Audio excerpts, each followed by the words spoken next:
Cameroon, Bandung, Africa, Bandung, to the world, Bandung. Salut les amis, bienvenue sur votre plateforme. Ici, c'est votre humble serviteur, l'homme le plus noir au monde, digne fils d'Afrique et fier de l'être. Désormais, appelez-moi Sa Majesté Sénateur Cletus, parce que c'est de façon majestueuse que nous allons atteindre nos objectifs de la souveraineté de l'Afrique. In our lifetime. Ah oui, les amis. Bonne année à tous. Bonne année encore à tous les amis caucasiennes, chinois, tout le monde qui aime la justice. On vous salue parce que nous, les Africains, on a un large cœur comme ça. Mais on n'est plus dupe. On a dit non à la manipulation. C'est fini ces histoires où on nous manipule à longueur de journée. Trêve de ce truc-là, les amis. On va parler maintenant des politiciens les plus détestés au monde. En désordre, les amis, mais les politiciens les plus détestés au monde. Ça part de différentes réactions de peuples du monde, d'abord, et le peuple de leur propre pays. Vous comprenez un peu? Dans leur propre pays, les différents sondages. Vous allez comprendre que les gars ne peuvent pas être détestés chez eux et que dans le monde, on les aime. Ça n'a pas de sens. Je prends un exemple d'un monsieur qu'on appelle Emmanuel Macron. Emmanuel Macron, c'est un jupitérien. Emmanuel Macron, c'est un dictateur. Les mots sont faibles. Emmanuel Macron refuse de reconnaître sa défaite. C'est un mauvais perdant. Voilà Emmanuel Macron pour vous. C'est le chef de la junte qui gère la France actuellement. Des gens qui jouissent de ce que les autres travaillent. Donc nous travaillons, ils jouissent. Nous avons des choses, donc ce sont des jouisseurs. Un banquier, Emmanuel Macron. Emmanuel Macron perd les élections en France. Emmanuel Macron insiste pour nommer Barnier. Il insiste pour nommer François Bayrou. C'est Emmanuel Macron pour vous. Et lui-même, il a reconnu son incompétence en mondovision, les amis. Lors de son discours de fin d'année, le 31 décembre, Emmanuel Macron a dit qu'il a fait une erreur pour dissoudre l'Assemblée nationale. Il prend sa part de responsabilité par rapport à cet échec total. Et c'est pour cette raison que je vous dis ici souvent qu'il faut faire très attention avec les gens qui pensent qu'ils sont tellement intelligents, plus intelligents que tout le monde. Au Cameroun, vous avez les Elimbi Lobé, d'autres. Et en France, vous avez Emmanuel Macron. L'humilité voudrait que si vous faites un truc qui ne marche pas, vous dites oui, désolé, vraiment, on se trompait. Mais les gens qui ne se trompent jamais là, qui pensent qu'ils sont des petits dieux là, ils sont des rois alors que c'est des rois télètes, ce sont des gens qui ne sont pas intelligents. Mais ils ont seulement un but de leur personne, ils souffrent de cette maladie de complexe de supériorité, alors qu'en réalité, ils sont inférieurs. Donc ils mettent cette membrane là pour se protéger. Emmanuel Macron est à presque de 15% dans les sondages. Donc les Français le détestent Emmanuel Macron. Donc il était donc obligé de faire ses discours en disant oui, il faut faire ceci, il faut faire cela. On part donc, les amis, en Allemagne. Olaf Scholz, il est arrivé au pouvoir avec une coalition hétéroclite.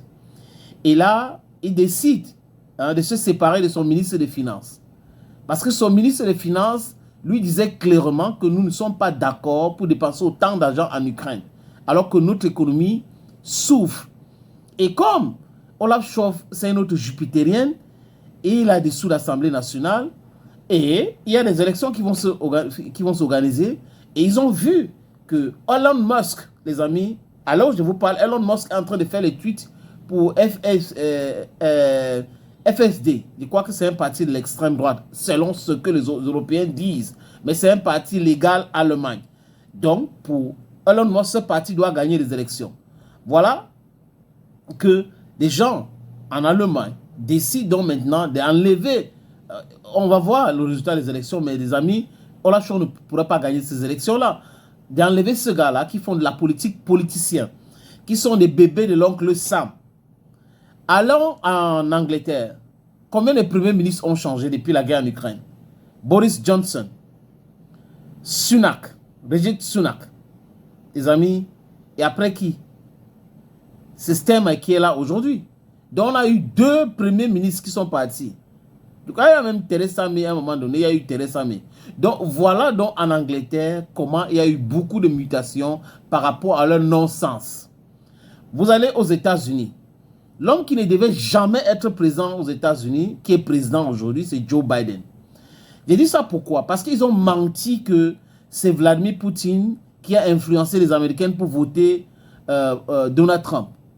Et on voit que 4 ans après, il est incapable d'aller aux élections et incapable même de choisir un candidat ou une candidate qui va pouvoir battre Donald Trump. Ils ont choisi de façon hasardeuse Kamala Harris, la vice-présidente.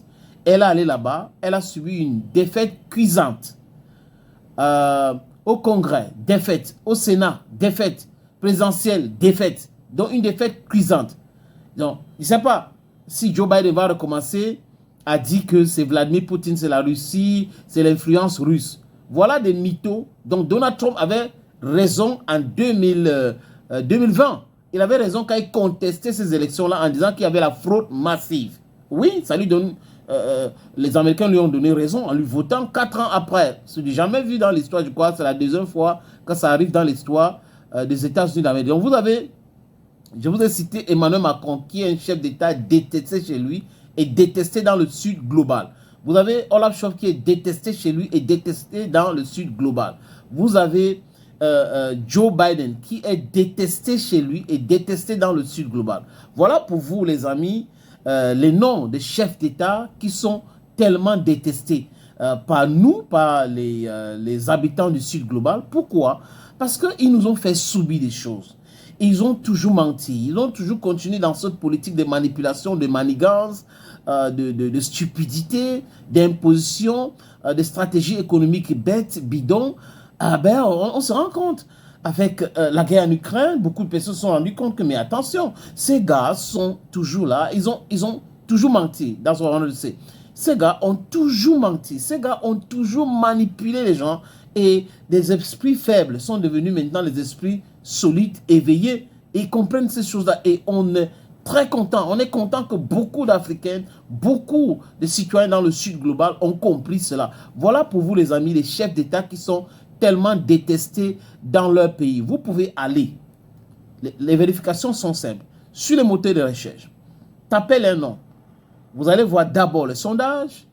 Ça, c'est un. Et des deux, vous allez voir les commentaires de leurs concitoyens à leur sujet.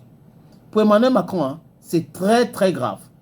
Et en Afrique, ça veut dire que s'il y a le champion détesté en Afrique, c'est la France. Et par ricochet, Emmanuel Macron.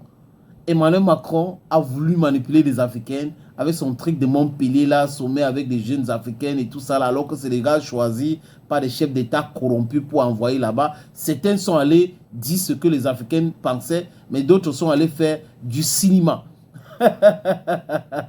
Ils sont détestés chez eux. Thank you, friends. Et ne l'oubliez pas. Appelez-moi désormais Sa Majesté Sénateur Cletus. Je suis l'homme le plus noir de la terre. Thank you, friends.